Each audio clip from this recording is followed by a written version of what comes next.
So in overview, it looks pretty nice, right? I mean, this is very professional, really nice, lots of shiny stainless, both matching Qualtech vat pasteurizers. I have a 50 and then one that's like 4 or 5 times the size of that. I haven't even filled this thing yet, I'm afraid, because it's a lot of cheese. So in retrospect, my life has dramatically changed in the dairy in here. I had to run this so many times a week. It was constant cheese making, constant.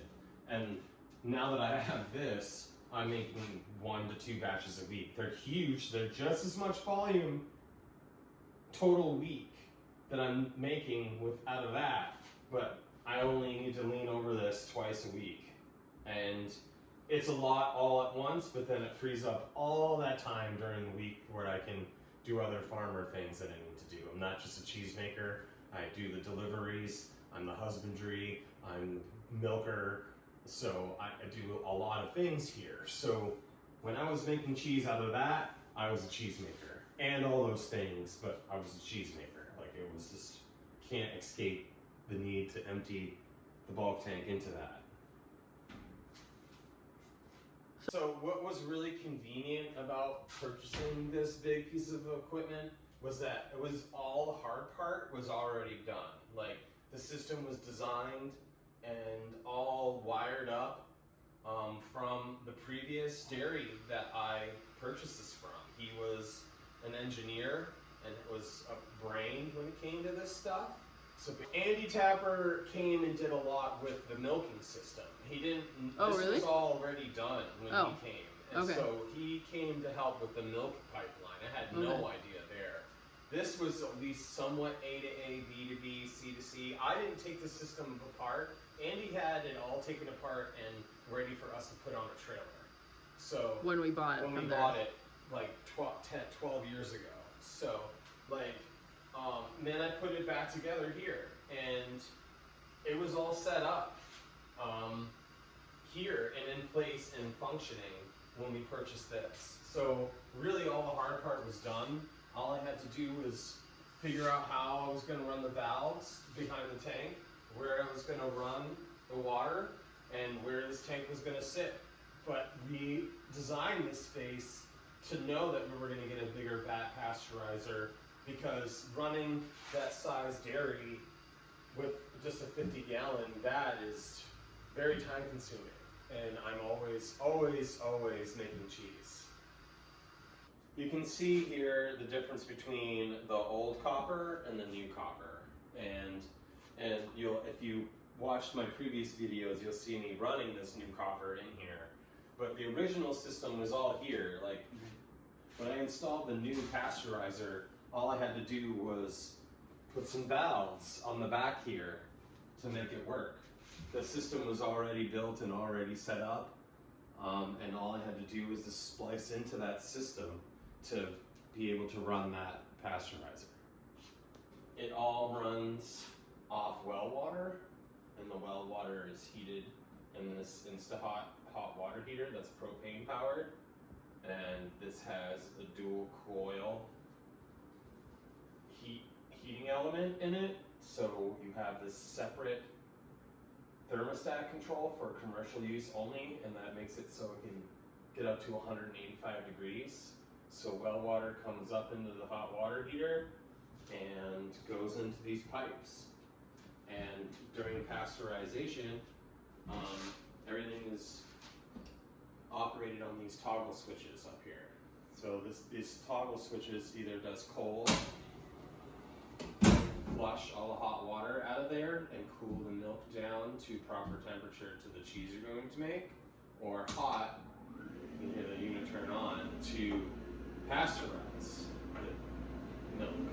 The hot water comes out of the unit and into hydronic on-off magnet valves. And these are used in like zones on baseboard heat with forced hot water in your house. It's basically the same thing. I have a bunch of zones here with all these automated valves, electronic valves, And then there's a circulator pump, which you'll also see on a furnace. And that circulates the hot water, goes through, comes into the back of this, back around. And this valve here allows it to go back in to the cold feed side of the hot water heater, so that the hot water heater isn't heating ice water from our well. It's actually heating up water that's being pushed back into it via this pump, recirculation pump, through the jacket on this. A lot going on behind the old pasteurizer, because this is how the system was originally plumbed, was to just operate this 50-gallon vat pasteurizer. So the way it's set up is that I can run one tank or the other. You can see there's a whole bunch of valves here, and the valves are so that I can run either one of the pasteurizers one at a time off the same pipes. So the hot water comes in and either goes to this tank or goes to the other tank. The way the valves are set up depends on which way the hot water is going to go. And it goes in here, into this jacket, and goes into the jacket, surrounds the milk, and then comes out on the cold side. And depending on the way the valves are set on your switch, depends if the cold water is going out or the cold water is going back to the heater. So the pasteurizer works by you pump milk from the bulk tank into the pasteurizer.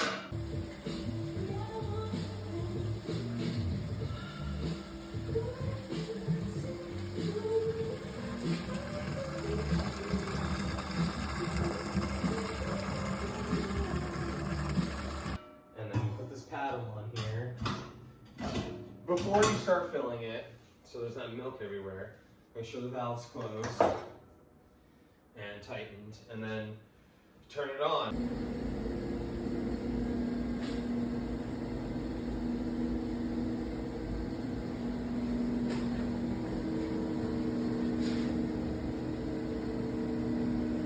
And there's a jacket here where the hot water comes in and the milk is spun around, that's cold, and then picks up that heat from the jacket.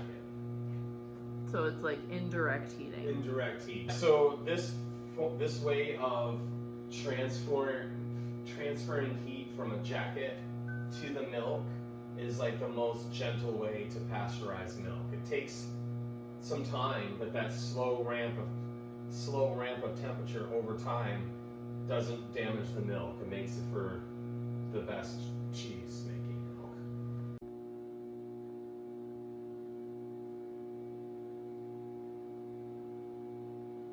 So having this already set up for this style pasteurizer, for this 50-gallon pasteurizer, I can easily adapt this bigger piece of equipment.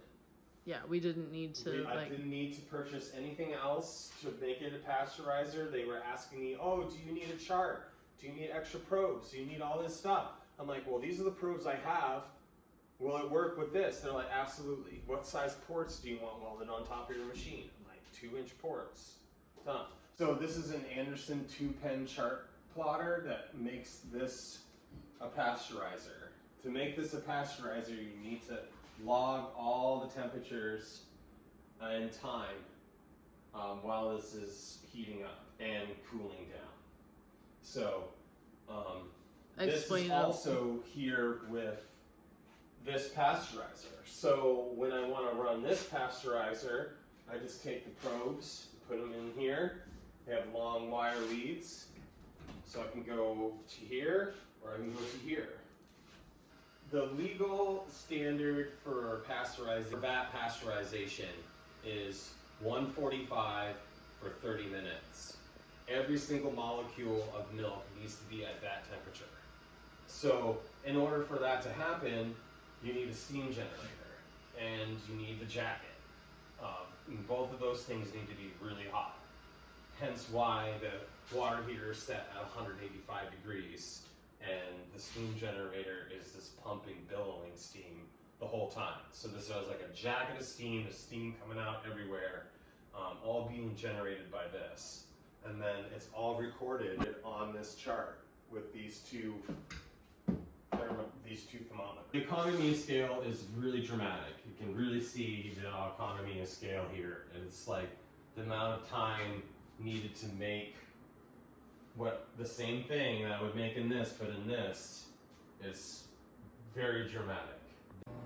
So you come to the end of this 3-part series of our new pasteurizer install. Hope you liked it. If you want more content like this, please like and subscribe.